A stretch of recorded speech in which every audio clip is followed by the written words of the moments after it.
ni el psicólogo, ni el perito, o sea, nadie diferente a un juez establece si los hechos ocurrieron o no. Eso no es tarea suya, ¿sí? O sea, usted necesita orientar, obviamente, desde donde usted se pare, que...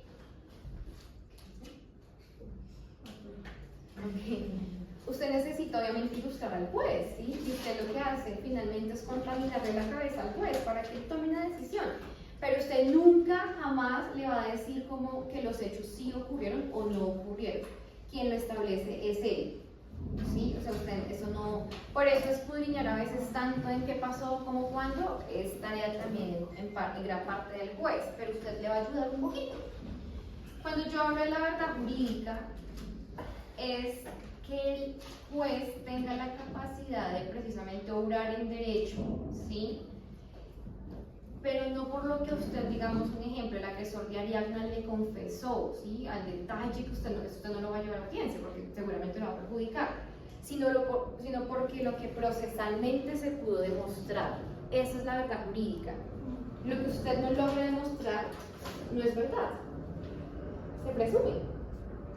Entonces, la verdad jurídica corresponde a aquello que usted logra pasar de elemento material probatorio a evidencia o a prueba, ¿sí? Lo que usted logra probar. Esa es la verdad jurídica, ¿sí? Entonces, un ejemplo. Que un agresor le diga a uno, sí, mire, sí, mire, yo la verdad sí tocaba a mi hija. Pues uno no va a ir a decir a juicio eso, ¿sí? Si usted lo va a defender, obviamente. Pero usted va a demostrar desde esa verdad jurídica lo que procesalmente usted pueda traer del caso, sin ir a decir, su señoría, el señor me confesó en un ejercicio de verdad y de honestidad que él sí abusó de la niña. Si la fiscalía no logra demostrar que la abusó, pues ahí hay un vacío en la negligencia de la fiscalía, pero que resulta ser ventajoso para la defensa. ¿Ven? Por eso, vuelvo y les digo, el ejercicio del derecho es un tema absolutamente de estrategia, ¿sí? Por eso usted debe ser muy habilidoso, no solo cerrándose a una posibilidad, sino a muchas posibilidades para jugársela en los ejercicios profesionales. ¿Listo? ¿Claro eso, chicos? Sí, profe. De hecho, hubo un caso en que no sé si un acosador o un violador fue absuelto porque a la fiscalía imputó mal el delito. Es decir, estaban las pruebas, se demostró que el hecho ocurrió, pero la fiscalía imputó no el delito que era, sino otro parecido y no era ese, y por debido proceso. ¿Recuerdan el caso de Valentina Tres Palacios? Sí. Yo en ese caso hice una nota con Caracol, o sea, me dormí. Yo hice una nota con Caracol sobre el caso de Valentina Tres Palacios. Resulta que en el caso de ella, cuando a John Pablos lo van a condenar, lo van a imputar, perdón, él, pues como era norteamericano, necesitaba una traductora, un traductor. Y la traductora tradujo mal. Sí, o sea, y lo dice, o sea, para la nocturna, mana, o sea, gravísimo, ¿sí? Y eso casi hace que el caso se caiga. De hecho, la defensa de John Pablos, él empezó a pelear eso, que él se había llenado unos cargos que finalmente no había comprendido. ¿Y eso cómo se llama? Le doy un punto al que me diga cómo se llama. El que yo me haya en cargos, pero aún así no comprendí cómo se no comprendí. Muy bien. Samuel, muy bien. Samuel sería el que me dice en el consejo. Les puse ahí la pista, o sea, fue la misma técnica. ¿No han visto penal? No. Bueno, pero acá vamos a ir poniendo cosas. Acuérdense que yo tengo el sancocho de todos los semestres. Pero para los que no han visto penal, igual acá, o sea, si no lo saben, pues bueno, se perdió el puntico, pero va a tener más opciones de los puntos. Pero acá también va cogiendo cositas de penal. ¿Listo? No es de penal. Dime. No es de penal, es de contratos. Uno lo puede encontrar en muchos contextos. De hecho, en lo penal, es que a eso voy. Chicos, a eso voy. Ustedes, muchos conceptos jurídicos no son específicos de lo civil o son específicos de lo penal, como como hay otros que sí.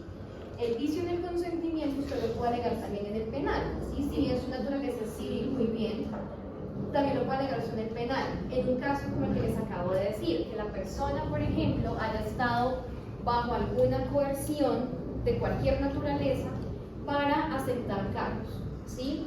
O que, por ejemplo, en el caso de Valentino Tres Palacios, él no hubiera tenido la capacidad lingüística, según la traducción que le hizo la traductora, para entender la naturaleza de lo que estaba aceptando, ¿sí? El caso casi se cae por eso. Entonces, por eso es la importancia de uno no solo hacer estrategia de hacer defensa, sino la defensa que uno haga. Dime. Tengo un tema ahí con eso. Cuando pues, ocurrió ese tema, yo decía, bueno, pero y que lo vemos en lógica jurídica también. Dice que todo es lógico, pero en realidad no es lógico. Dice, pero en realidad, ese es un error. ¿Se me chispoteó o es algo que yo estoy premeditando? Porque es que muchos de los casos de las capturas o que sueltan a las personas es porque se comete un error. Yo digo, pero si lo vienen repitiendo tanto, es un procedimiento, ¿por qué no vuelven y lo cometen? Entonces, cuando pasó eso, yo dije, hola, pero entre tanto no pudieron conseguir un buen traductor súper tenaz. Entonces yo decía, inmediatamente yo me imaginé y dije, no, esto se me hace más bien como algo para hacer caer intencionalmente el caso. Pudiera haber que hay una intención, digamos que con despropósito en la fiscalía, porque no dice, pues finalmente, ¿qué propósito tendría, digamos, la fiscalía en el caso de Valentina Tres Palacios, el que la imputación se les cayera? Pues ninguna, porque precisamente su función es imputar. Si es imputar un delito, le pusieron un feminicidio que agrava aún más la conducta, pero pudiera pasar también, porque estamos en Colombia, ¿sí? Y eso hace que también pueda haber los temas de intereses de orden económico, de orden político, ¿sí? De estatus, que pudiera impactar precisamente en que esos procedimientos se realicen de manera diligente. 2 voluntarios acá para poderte responder eso, 2 voluntarios. Y no, ¿listo? Karen, 1 y 2, otro. Aquí hay 2, entonces otra vez. Karen, esta no es una actividad que ustedes vayan a realizar en el derecho, pero se las quiero poner en contexto precisamente para dar su respuesta. ¿Listo? Karen, vas a hacer una captura. Captura. No es porque lo vayan a hacer en su carrera. Captúrelo. No, requerimos derecho. Sí, entonces. Karen, hágale que se te levante.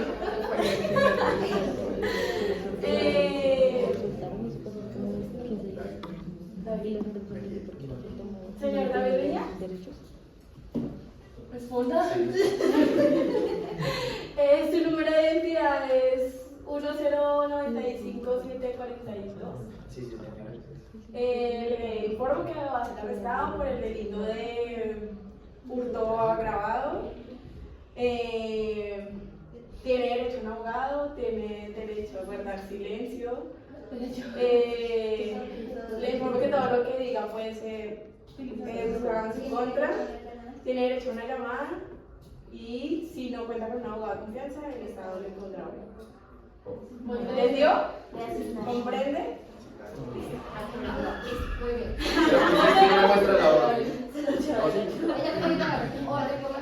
Es decir, hay 2 momentos de captura. Listo, gracias. No es porque ustedes vayan a hacer capturas, pero quiero ponerlos precisamente en el contexto de su pregunta. La policía, que tiene función de policía judicial, cuando va a hacer capturas efectivas, las hace en 2 contextos, por lo general. Hay excepciones a la regla como todo, ¿no? Pero por lo general son estos 2. Uno es la captura con orden de captura, es decir, que le deben poner presente la orden, que es un documento físico, una hoja, donde dice, señor fulanito Pérez, identificado con documento tal, usted va a ser capturado por el delito tal, listo, ¿ya? Ahí vienen los derechos del capturado. Y hay otro momento donde usted lo pueden capturar, que es en fragancia, ¿sí? O sea, lo cogieron a usted robando en la papelería, pues ahí no hay orden porque usted lo vieron, ¿sí? La policía está facultada para hacerlo, ¿listo? Son bajo esas 2 condiciones. ¿Qué sucede? Por ejemplo, si ellos acaban hecho el ejercicio mal, ¿sí? De no haber leído los derechos, de capturados. Después sigue el juez de garantías que revisa que todo el proceso de la captura sea. De hecho, miren, acá se lo llevaron, ¿sí? O sea, acá todavía no se sabe si se hizo bien o se hizo mal, ¿sí? Acá ya se lo llevaron. Hay algo muy importante que le faltó a Carol y es que no dejar constancia de que él no está siendo maltratado, ¿sí? De que el momento en que usted lo capturó, de que él llegó en condiciones y si él ya, por ejemplo, estaba golpeado porque resulta que la gente lo estaba linchando, usted debe documentar eso, reportarlo, porque él puede decir después que el policía me golpeó, ¿sí? Y ahí están todos los señores abogados de los derechos. Si usted no tiene un abogado de confianza, el Estado le dará uno. Muchos de ustedes seguramente llegarán a la Defensoría del Pueblo, que ojalá, que es una buena casa laboral, donde, y ahí se pegan. El señor está golpeado y hubo un procedimiento policivo previo a ese golpe. Eso es derecho. ¿Sí ven? O sea, yo sé que ustedes no van a hacer captura, y pues, por eso es un ejercicio, pero no es porque no hace la captura. Pero sí, el que usted conozca el contexto de cómo se debe hacer la captura es lo que usted en la audiencia precisamente de control de garantías, que va a ser la primera audiencia que se va a tener, donde en esa primera audiencia van a decir el señor Juan David. El señor David fue capturado de manera responsable, se le leyeron sus derechos, no se le violentó, no se le maltrató, no se le agredió físicamente o verbalmente, usted no cogió patadas para llevárselo para el CAIS, ¿sí? Razón por la que se legaliza la captura, ¿sí? ¿Qué encuentra uno también a veces? Y es que sí hay interferencia en los procesos, en los procedimientos, porque hay dinero de por medio, y eso hace que la captura sea ilegal, y pues el juez no puede legalizar la captura, entonces tienen que soltarla y tienen que volver a hacer otro procedimiento.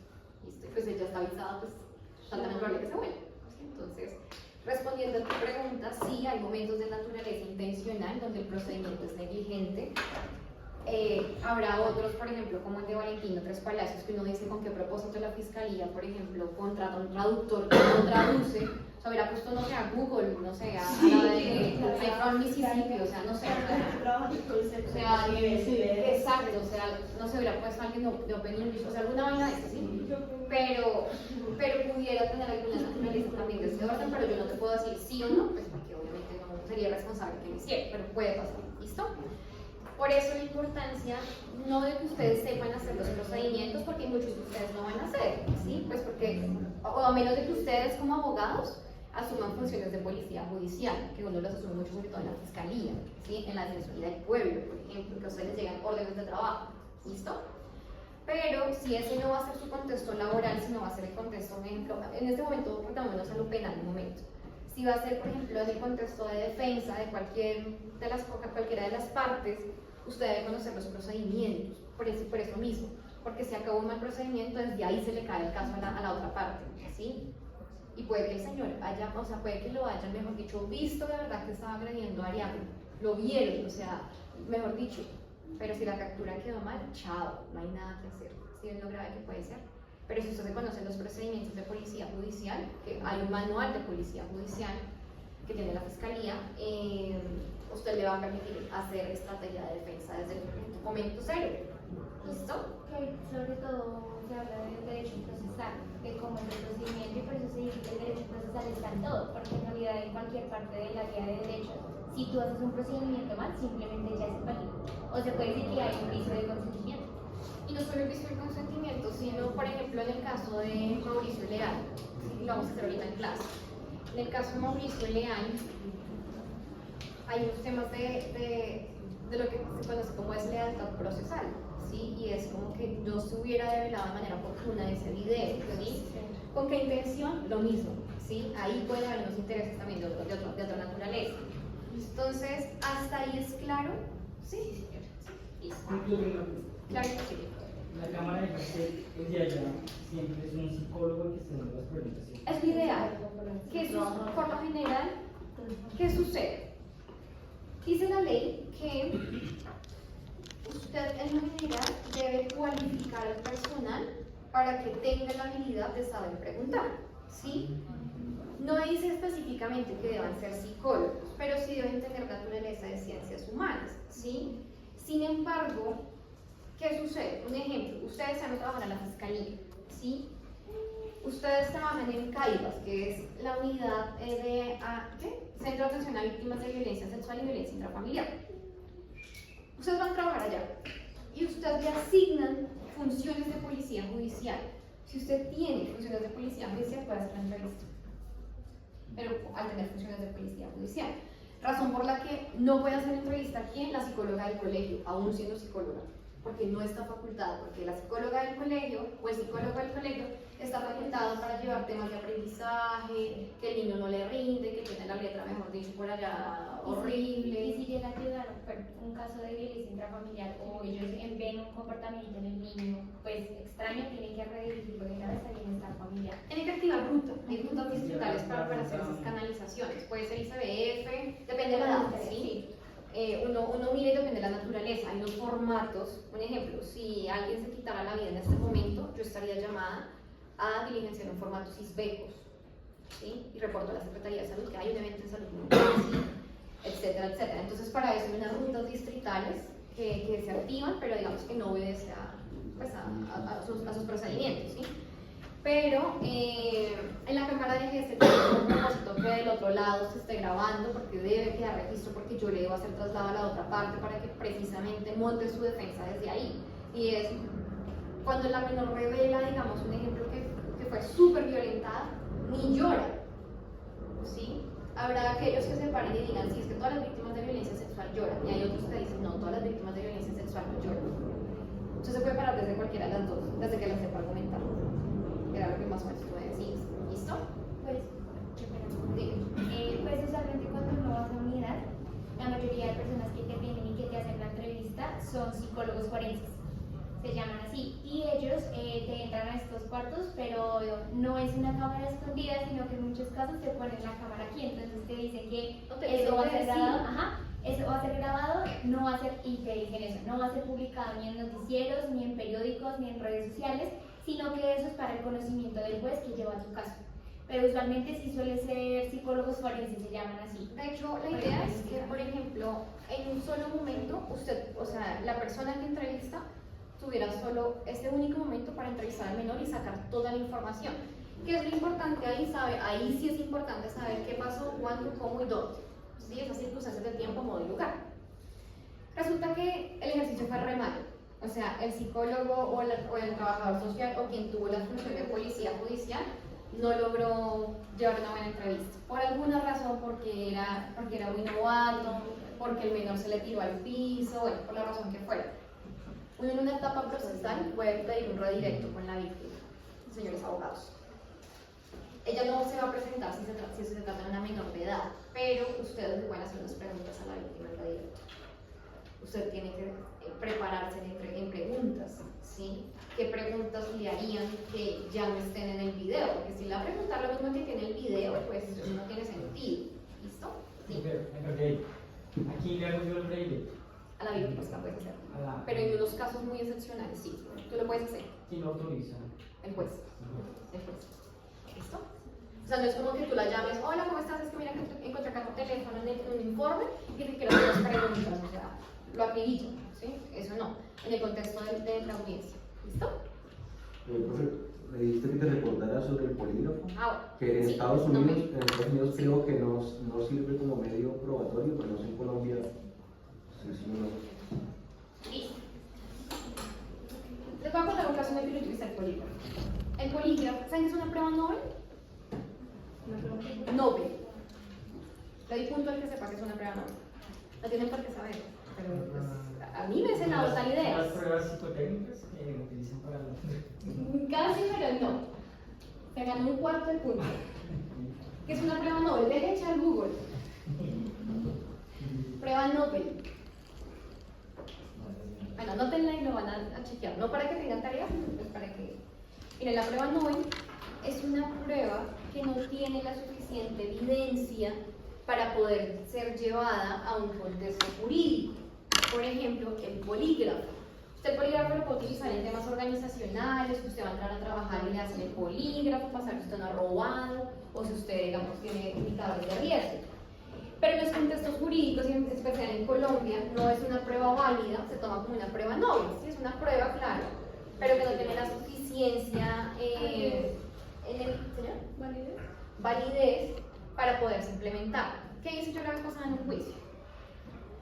Resulta que prueba noble es una prueba que uno no debe utilizarla, ¿sí? Y en el juicio uno sabe que se la van a tumbar, eso uno sabe que es de una objeción de señoría, y uno perdió porque ya no dijo, ¿sí? Yo recibí hace poco un caso, mentiras, ese caso fue hace rato. Este fue un caso fue en pandemia, me acuerdo. Un muchacho que a él lo están acusando de una violencia sexual con una menor de 16 años. Pero pues parece que es un tema como más de rivalidad entre el muchacho y el papá de la menor por un tema laboral. ¿Sí? Hicieron un paseo laboral, no sé qué, y el señor llevó a la niña, la adolescente, y bueno, después mi cliente, él se gana un ascenso que el señor estaba esperando mucho tiempo, hace ya mucho tiempo. Y él hace un viaje a Estados Unidos precisamente por ese ascenso y demás, y hacen unas preventas, bueno, él empieza a ir como súper bien el trabajo, y era todo lo que él estaba esperando hace mucho tiempo. Y aparece la denuncia en delito sexual. ¿Sí? Miren, uno no puede decir al 100% que mi cliente esté diciendo la verdad, igual no me interesa la verdad de él. O sea, él me puede decir, no, mire, se lo juro por mi esposa. A mí no me importa, o sea, no me importa lo que yo pueda ir a llevar a juicio, la verdad jurídica, ¿sí? O sea, me puede decir a mí que él jamás, que mejor dicho, pero pues yo le digo a él, porque él sufre mucho por eso, yo le digo, no sufra por lo que yo piense de usted, porque a usted no le debe importar lo que yo piense. A usted lo que le debe importar es lo que podamos llevar a juicio. El resto, eso es su verdad, ¿sí? Y quédese con su verdad, dígaselo a su esposa, ¿sí? Dígale a su esposa de eso, o con la niña, o no sé, pero a mí eso no me interesa. Entonces, ¿qué hice yo en ese caso? Yo le dije, vaya, mandes a hacer un polígrafo. Entonces yo lo contacto con un poligrafista, con el que a veces trabajamos. Yo le digo, vaya a hacer un polígrafo y me lo trae. Listo, lo trajo, pero le salió bien. Obviamente sí hubo un indicador de mentira alto, porque el polígrafo le reaccionó. Y fue cuando el poligrafista le preguntó si en el paseo él había cometido algún acto, digamos, que de pronto no pudiera contarle a su esposa. ¡Pum! Le reaccionó, ¿sí? Pero resulta que este acto no fue con la menor, sino que él se besó con una jefa. ¿Sí? Por eso le reaccionó, entonces ya termina confesando, no, mire, lo que me pasó fue esto, yo no le quiero decir a mi esposa. Yo le decía, dígale porque a lo largo se va a dar cuenta, porque usted fue la carpeta ahí, bueno, eso va a salir, o sea. ¿Qué hice yo? Nos fuimos a juicio. Y yo le mandé a hacer el polígrafo, ¿no? Yo sabía que obviamente me lo iban a respetar. Y entonces yo le digo a su señoría, cuando yo recepciono el caso del señor Anderson, yo solicito que el señor Anderson se realice una prueba de polígrafo y que precisamente de su señoría me da cuenta que no hay indicadores de mentira. ¡Pum! Objeción, su señoría, el polígrafo es una prueba Nobel. Y yo, suerte, ya le contaminé la cabeza, pues, de que le pasó el polígrafo. Me hago entender, pura estrategia. Yo le dije a Anderson, eso no se lo van a valer, ¿sí? O sea, igual usted paga por el polígrafo, valía como 120.000, pero pues es plata perdida, entre comillas, porque yo no lo voy a meter como dentro, como algo de base pericial, yo no lo puedo utilizar, porque yo sé que eso no tiene, digamos, soporte. Pero yo ya contaminé al juez, y ya le dije a su señoría, pasó una prueba de polígrafo y le fue bien, no mintió. ¿Ven? Pura estrategia. Lo que dice Mercedes está como perito judicial.